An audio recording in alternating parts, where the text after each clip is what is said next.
বাবাজিরা রে, কি ভাষায় বয়ান করলে তোমরা আল্লাহকে স্মরণ করবে?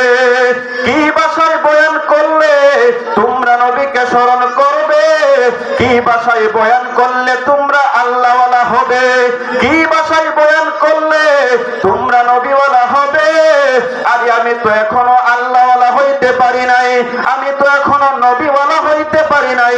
মহিষবেলের জমিন থেকে আমার বলতে চাই, আমি আমার নবীকে বলতে চাই, ইয়া রাসূলুল্লাহ, ইয়া হাবিবাল্লাহ, উনজুর হালানা, ও নবী আমাদের দিকে তাকাও। ইয়া রাসূলুল্লাহ, ইসমা কওলানা, ও নবী আমাদের কথাগুলো শোনো। ও মহিষবেলের যুবক, জবান খুলে বলো, আমার নবী শোনার ক্ষমতা আছে না নাই?